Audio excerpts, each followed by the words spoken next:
Hey, what is happening? You know what? I already forgot. What's the name of the show? It's the DMV College. Ben Standig's college basketball all-star recap. Well, the people in charge of the DMV stream understand who's the big draw here. So we had a great idea today. Broadcast live. Oh, by the way, I'm Ben Standig. This is Bobby Bancroft. Of course, you recognize us from stage and screen. Anyway, yeah. So we're at the Verizon Center in the Acela Club, but we're in the Acela Club because brilliant idea. Come here, pregame Georgetown DePaul. Be on site, on scene, and the lights in the arena, they're not on. right, we had every aspect covered except for the actual fact that you can't see. I couldn't find the switch. Right. Somebody actually said to me we could just ask one of the guys to switch it. I'm like, really? I really don't think that. I think people might have been upset by that.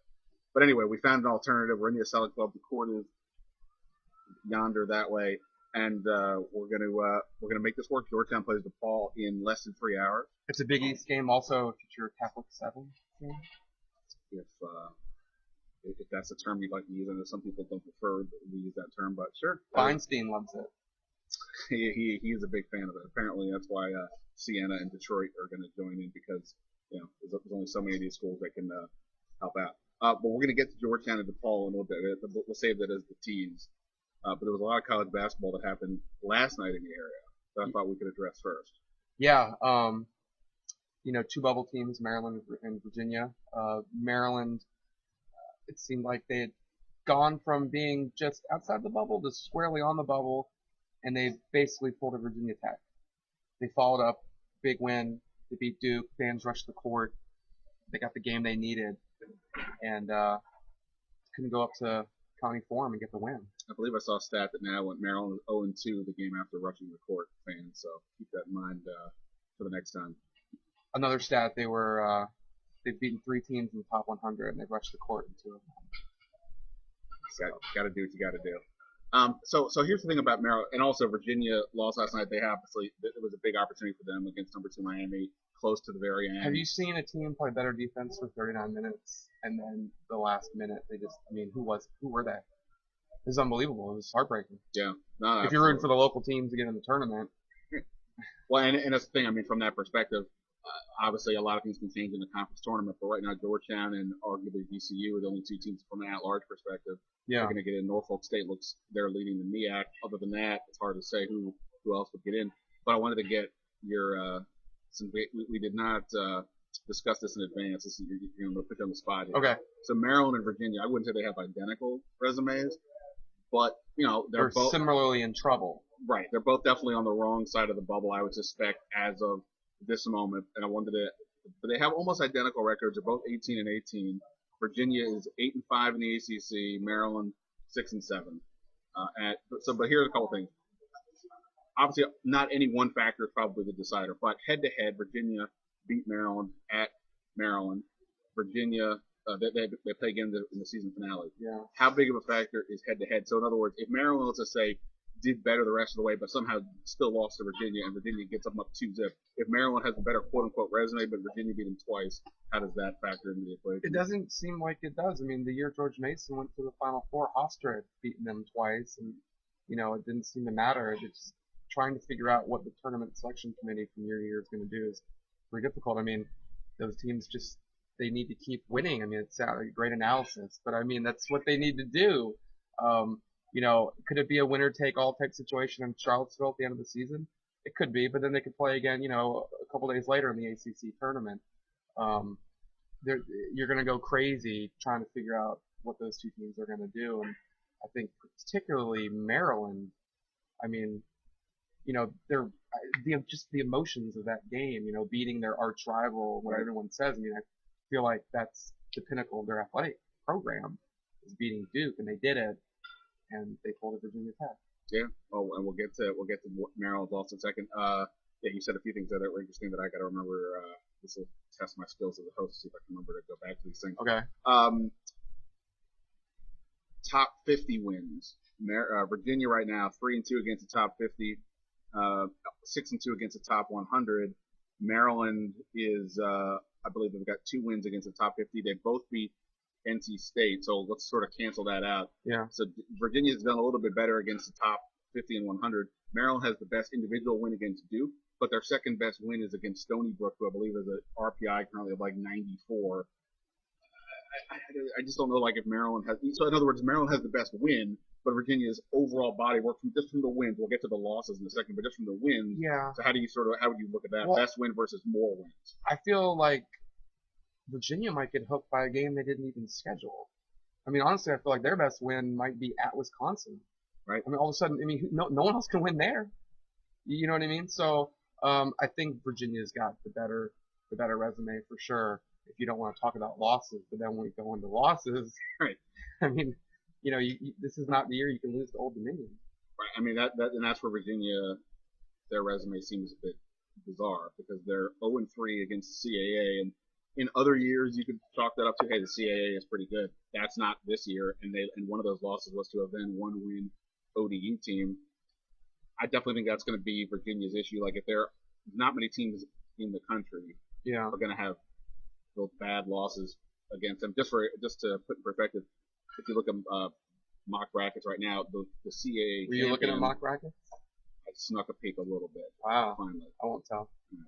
The CAA champ is either like a 15 or a 16 seed. So unbelievable. That's the champ. We're not talking about the team that's in last, which is where the U is. So Virginia's definitely got some bad issues there. Now, this is where I thought Maryland had their one trump card over Virginia. They didn't have any bad losses. You could argue they didn't have a lot of great wins. Yes. But no bad losses until yesterday. They lose, or we're doing this Wednesday, yesterday, meaning Tuesday. Yeah. They lost at BC, like you said before, 69-58. BC RPI 135. So now even that scenario, they've lost that little bit of the edge of their head. I don't see Maryland making the NCAA tournament without getting to the semis of the ACC tournament. There's just not enough there. And now they can't even accumulate enough ACC regular season wins against whoever, because conference schedules unfortunately now aren't even you can't judge them side by side. Right. Virginia doesn't have a very good ACC schedule. They only play Duke, Miami, and NC State once apiece, and this is the bad year to get UNC twice. Mm-hmm. Generally, that's like, oh, they got UNC twice. Well, they're on the bubble too. But and that's the thing with Maryland. Like, after they beat Duke, they're like, okay, that they achieved their goal of picking up the big win. Yeah. But then in their next 4 games, totally winnable. Problem is, you can't afford to lose any of them because they would all be a bad loss for the most part. And then that's what they just did. They played Carolina and Virginia to end the regular season. But the one thing always about this scenario, and this is you made the crack at me about looking at the brackets. Part of the whole thing that drives me crazy is we project, but the actual conference tournaments are never projected because we obviously don't know the matchups. And right. How many times have we seen a team on the bubble beat somebody in the tournament? Now all of a sudden it changes the dynamic. So if Maryland hypothetically sort of stays on the bubble and in the tournament beats Miami or beats Florida State, some team that could be in maybe. So are you admitting sort of that maybe we don't know what we're talking about? We just don't know the schedules going forward. I would never admit that we don't know what we're talking about publicly. I guess we sort of just did. I'm just saying, no. Look, I think it. Okay, so let's back this up. Yeah. It drives me crazy when people put out these brackets 3 months ago, or God forbid, even more than that. Yeah. I think we're at a point now where you can't. There's only a few games left in the CAA. There's only 3. Each team has basically 3 regular season games left. Right. By the way, there's people working around us. So if you see people walking by us, it's not guest stars. They're just we're in the midst of a working shift here. We're on site. Oh, exactly. Bringing it to you live. But the ACC, there's only 5 games left. In Georgetown against DePaul tonight, I think they have 6 games left, including this one. Right. So, home, so we're at a point where okay, there's enough of a body here now. We can sort of see what it means if we win this one or lose that one. 3 months ago, 2 months ago, even 3 weeks ago, I don't know what that meant. Who do you think it's a bigger deal? Do you think it's a bigger deal for Maryland to make it in Turgeon's second year, or do you think it's a bigger deal for UVA to make it? Obviously that's you play the season to make the NCAA tournament. You think I feel like it's a bigger deal for Maryland. I feel like it's just a program that's just been sort of starved to get back in this position, and there's a really good chance maybe Alex Lamb doesn't return, so necessarily building totally off the season. And it's also, I think, turning the page on the Gary Williams era. I mean, obviously we're a little bit removed that, but if say they don't make the tournament for 2 years under Mark Turgeon, I don't think anybody's gonna be going like, oh my god, this guy's awful. Right. But at the same point, it's like, hey, we weren't making the tournament with the last guy, so or at least we didn't at the very end. So what's going on now? So yeah, I think in that sense, I mean, UVA did make the tournament last year. They did it with Mike Scott, who's an NBA player. So it would be interesting for them to see, to make it without him. But I think UVA to some degree has already, I won't say exceeded expectations, but to some degree they have. Yeah. I feel Maryland, maybe it's unfair expectations because of the hot recruiting class in Len and Des Wells. Yeah. People were like, hey, Maryland could make a run this year. And especially with, I think Des Wells really is what kick-started this whole thing of, oh my gosh, I think now we're in the mix. And, earlier there was, this season there were sort of, parallels with Georgetown and Maryland. And if you look back in JT3's second year, they beat Duke right behind us. They were number 1 last week. Duke's number 2, and Maryland beat them. And Georgetown went on a run, and they made the Sweet 16 all in JT3's second year. So you could just sort of look and say, oh, both local programs beat Duke, go to the tournament. The success just sort of follows. It's like chicken or the egg, recruiting and success. Well, you need good players to be successful. You need to be successful to get good players. So yeah, I think it's a bigger deal for Maryland to make the tournament. All right, let's talk about a couple other teams that we actually cover more directly. I'm blocking the light. Oh, that's a tough one. Let's talk briefly about George Mason, and I say briefly because probably the less that was said about their last game that we just witnessed against Georgia State, the better. That was a pretty horrific loss. They got destroyed. The final score was 18 points, but really they were. It wasn't that close. Yeah, it wasn't that close. They were blown out from the middle of the first half. And they're non-football schools. Their homecoming game was a big deal. I was in the parking lot, not partaking in all of the festivities I would have liked to, but it was a pretty big deal out there. I mean, everyone was the biggest crowd they had except for the UVA game. And, I mean, we just talked about how this is a down year for the CAA. And obviously that goes across the board, but if it's a down year for the CAA and George Mason is underachieving, that is sort of an interesting dynamic there because, other schools, they have their own issues. George Mason's got a few issues. The offense has been a problem all year, but I mean, how frustrating, I don't know, what do you sense with this team? Like, how frustrating is this watching them where from game to game, it just, you can't get blown out like that at home. It's maddening. We'll talk about their home. I mean, their coming into the season, they had won 18 straight regular season conference games, and I think 42-3, I believe, over the previous 5 seasons, and they're 3-4 right now at home in the CAA. With they have 2 more opportunities. 3 straight losses, by the way. 3 straight home losses, and they have 3 straight road wins. So it's like they're doing the heavier lifting, you would think, and then you come home and you protect your house, Under Armour style, and they're not. And the fans are getting a little bit restless. I mean, I don't know how much, you get from the fans. Like, in the parking lot, I was, people come up to me asking me, what do you think about Hewitt? Like, well, it's middle of his second year, and I think it's crazy. It's crazy, but it doesn't help him or George Mason or their fans that they just looking to see what Miami's doing. We used to play defense like that. Yeah, this is a terrible situation if you're, George Mason. The fact that the basketball team their team is clearly not achieving to where people thought, and Jim Larinaga is the number 2 team in the country. Not even this is doing well. Getting votes for number 1. Right. I mean, they're undefeated in the ACC. Yeah, I mean, Duke and Carolina are still in the ACC as of this minute. Yeah. Yes, that is a good point. As of this minute, I haven't been on Twitter in like 13 minutes, so they could have all bolted by now. But it's just like Sherrod Wright and who else? The other night when they were losing against Georgia State, who was very good. I've only seen them once. Looked really good to me.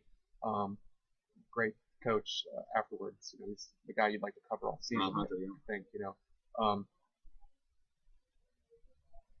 I'm thinking, where's Patrick Holloway? They need scoring. Where is he? Every game, it just sort of feels like you don't know who's going to play for them, and they've got only a couple games left, and it seems like their lineup, their top 7, top 8 is not established yet, and I just think that's sort of the way the whole season's gone. So the one upside for them, I mean, obviously the CAA is the epitome of a one-bid league this year. The conference tournament only has 7 teams eligible to even play, which is a whole other story. I would suspect, realistically, if you look at the standing, almost anybody besides Hofstra, I could almost argue maybe UNC Wilmington could make a run and win 3 games Yeah. needed, or if they're the top seed, you have to win with 2. Yeah. Do you realistically? I mean, I don't have it in front of me when last time George Mason actually won 3 games this season. But do you think that do you give them a legitimate chance to actually win the 3 straight games needed, or is it just hard to They have a puncher's chance because yeah. I mean they could go down there. It could be the what happened last year is they went down to the CAA tournament. CAA Player of the Year Ryan Pearson did a vanishing act. Well, they could go down there this year and it could be the Sherrod Wright show. That's what it would basically have to be, and the rest of the team buying in and playing defense whenever they are called upon. They're not called. You never know when your number is going to get called, picked. I keep saying called. There's a. I mean, I definitely. Again, there's not that many teams. They have enough players. I don't see why they couldn't do it. There's a couple other teams that I probably like a little bit better than them. We'll dive into that a little bit more in the coming episodes. But I guess the reality is it's been this way for a while that we knew, especially after they didn't quite get a few wins and they lost to New Mexico and they didn't get a few other games in the non-conference. That it was a conference tournament or bust. Yeah. And it's no different than it was. It's just unfortunate they're sort of at this moment limping into the end of the season. There's 3 games to go. See what happens. I don't think anyone saw this. I mean, they were going into the conference tournament, into the conference part of the season, the favorite, making an overwhelming favorite, but the favorite, and they were just middle of the pack year. JMU Dukes have a chance tonight to move in 1 game of first place. At Northeastern. It's they're an offensive juggernaut in the conference somehow. Absolutely, I don't know how that. It's important in basketball to make shots, and they do that. It is important to do that. Well, some teams forget how to do that every night. Someone scores 12 points in the first half. I hope we don't see it tonight here. Well, I was going to say the team that we're about to watch certainly struggled to make shots for good chunks of the season. They've been struggling to do too much lately.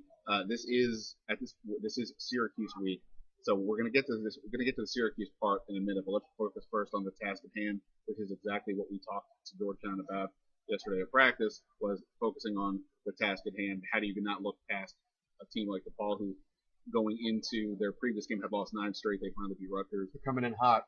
Yeah, they're coming in hot. 1-9.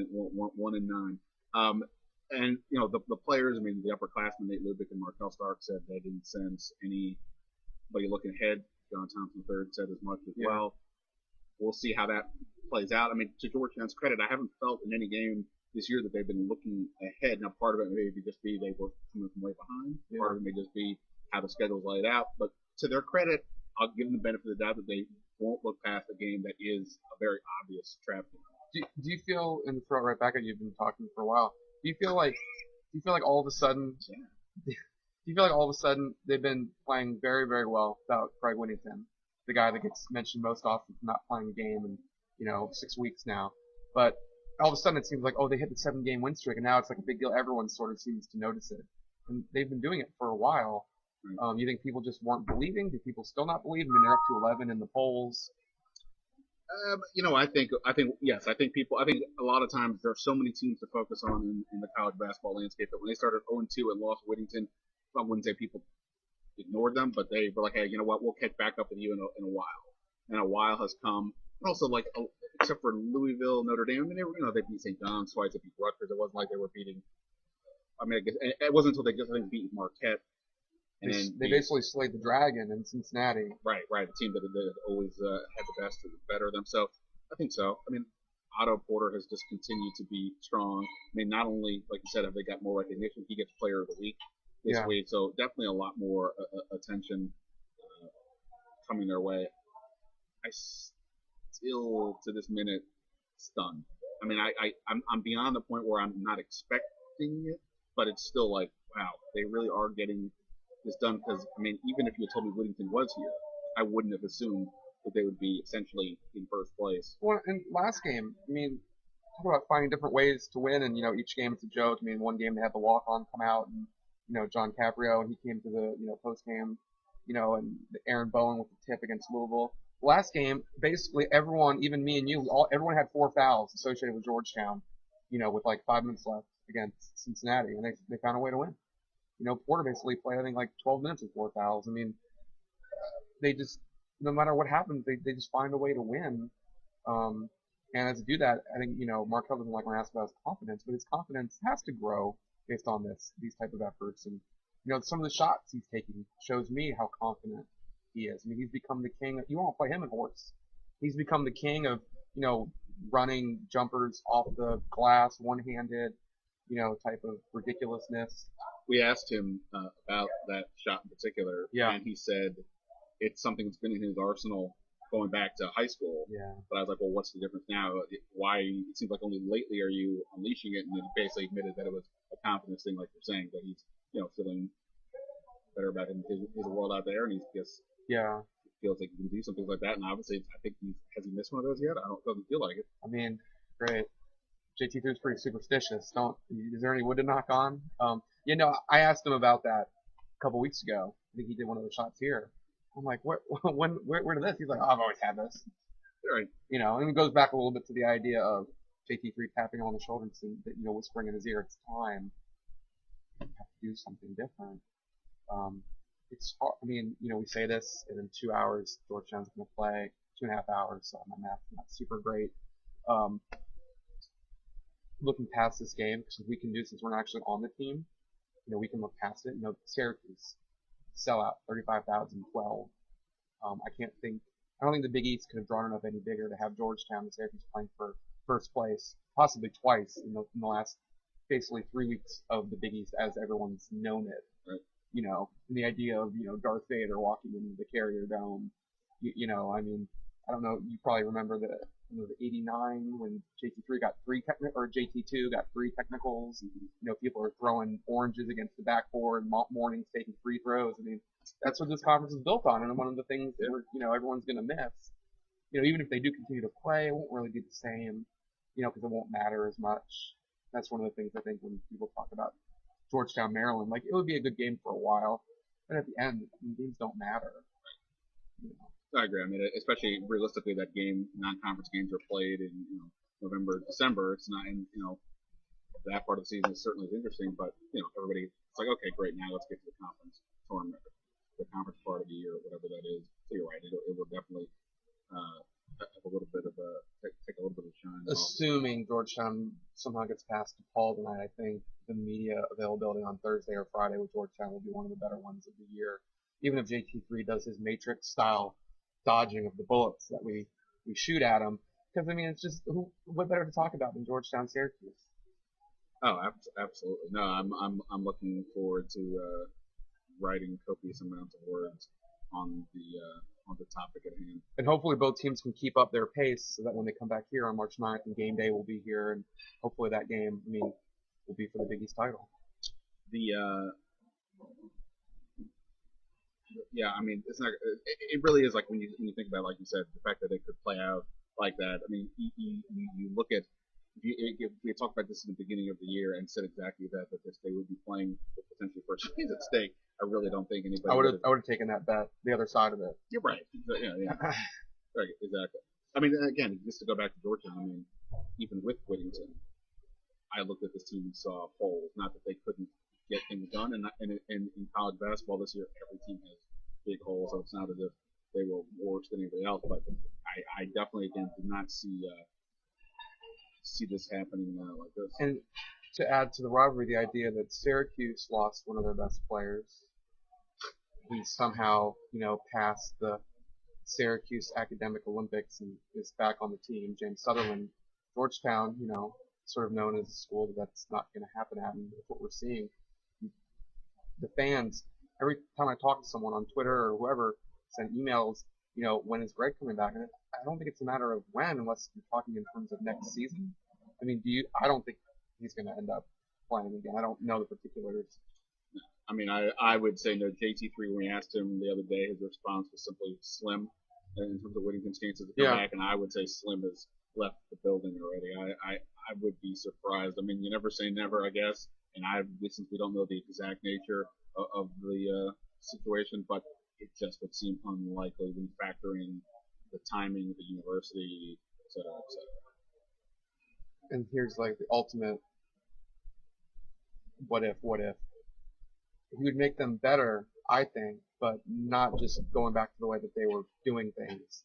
I think he'd be either off the bench or you would completely change the starting lineup and you would keep Trawick in there at guard, and I think you would, you have to slide probably number 3, not Iverson, Mikael Hopkins. I think you'd have to slide him out. Or, I mean, I like that we're both agreeing that it's not going to happen, but now we're going to play the hypothetical. well, What if because he came that's back? what everyone likes to talk. Hypothetical brackets, bracket today, bracket tomorrow. Let's just say he was and some crazy thing happened. In the alternate universe where he's still eligible. I mean, and that's one of the things that is fascinating about this season is because of the fact of did they make whatever adjustments they had to make to get to this point because of he left or Their hand seemed like it was forced. Right. I mean, realistically, if we're going to play this game, if you play him with Porter and Lubick, and you said 2 guards, or play Porter, Whittington with 3 guards, including Smith Rivera, that would seem to be their best lineup and one that could really get out in the open court, defend, and cause a lot of problems. Before you're playing 4 forwards, essentially, I know certain people don't like position labels. You've got to have 2 guards in the court. They're showing it right now. I mean, it's and 3 guards actually is a bigger deal. Right. And depending on who you play, the quote we always get is what Porter and Whittington can guard 1 through 5.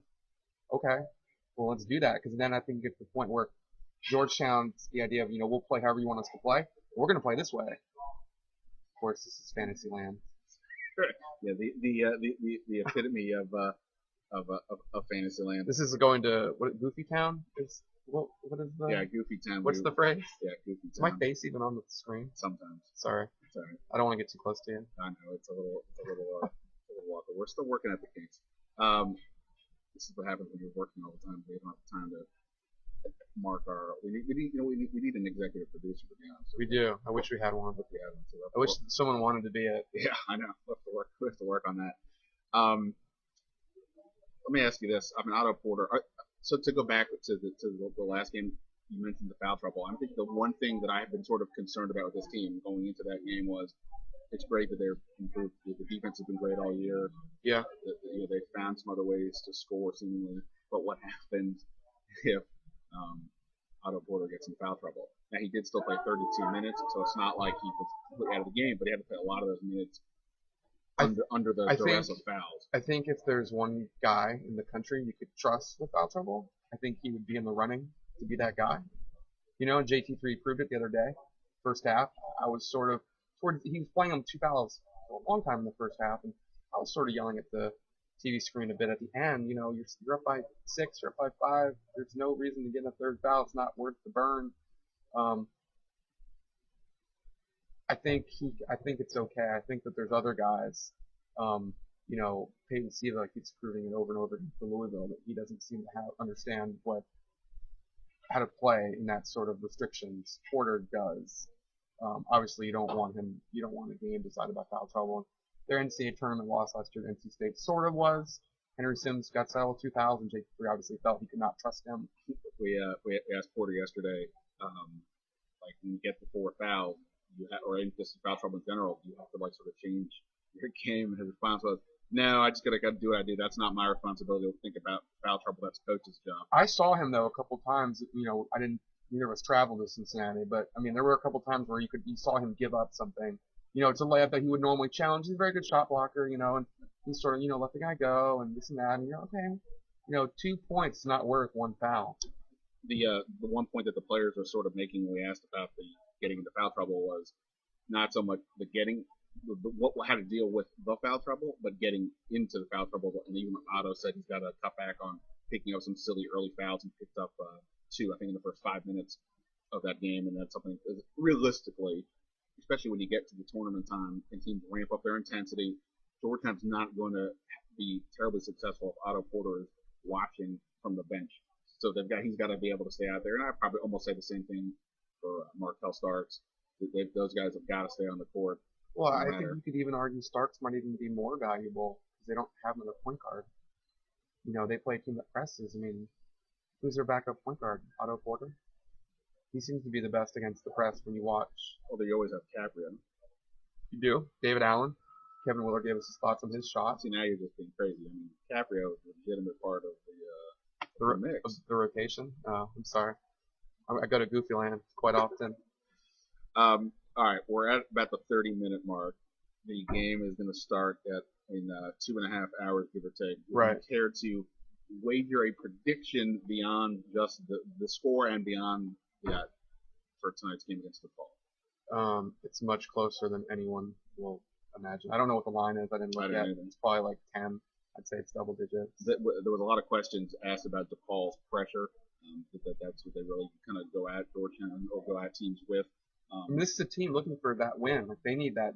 Oliver Purnell. Like I mean, how long is his leash? I really did. And it's weird because they have a couple of guys who are actually pretty interesting players.